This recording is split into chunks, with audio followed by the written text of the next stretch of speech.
Wrote myself a check for $10 million for acting services rendered, and I gave myself 5 years, or 3 years maybe, and I dated it Thanksgiving 1995, and I put it in my wallet, and I kept it there, and it deteriorated and stuff, but then just before Thanksgiving 1995, I found out that I was going to make $10 million on, I think it was Dumb and Dumber. Maybe. Dumb and Dumber, yeah.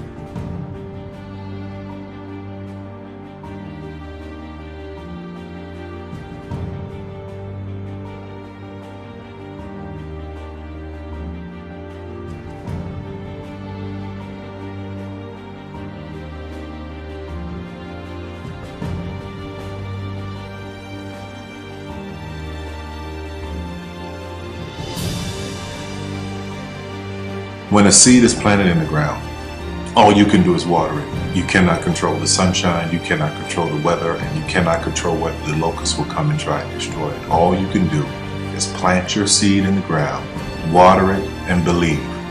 That is what allowed me to be in this position right now. I would not stop believing.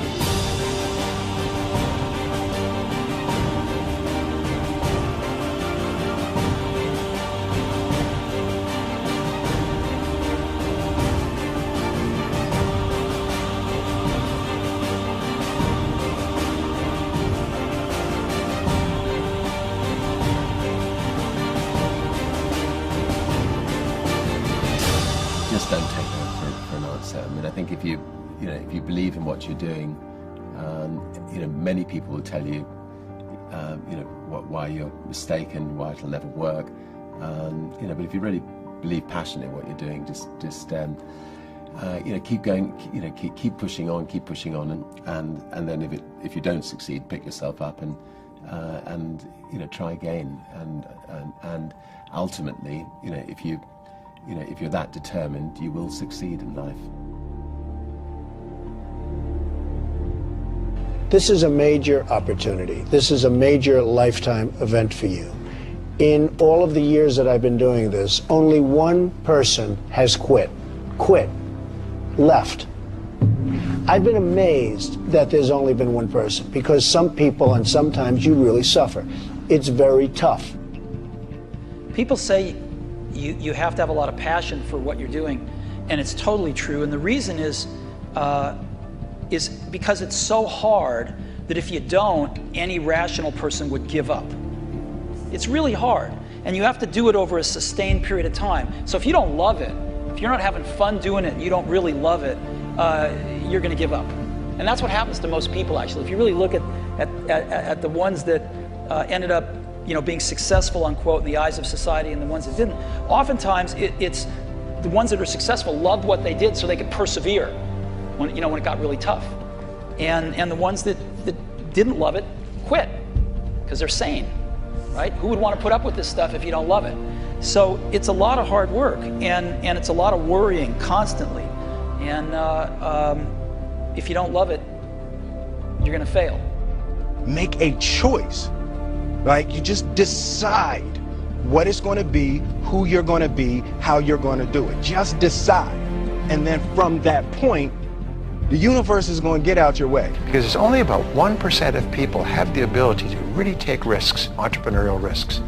99% of the population can work for a business once it's established.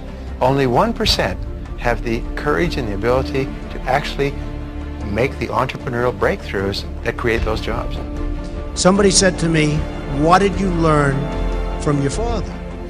And what I learned from my father is that work can make you happy. Really can make you happy. But you have to love what you do. You're meeting your must, my friends. Maybe it's time to change your must. Some people's must is survive. Some people's must is to be okay. Some people's must is to have freedom. Some people's must is to have more than they could possibly spend. Some people's must is take care of everybody around them. Whatever your must is, you're going to get it. Think how your life would be different if you raised the standard of what you expected from yourself, not your people, yourself, to that level. How things could shift. It's all about changing your shoulds to musts. It's all about going back and saying, this is how it's going to be.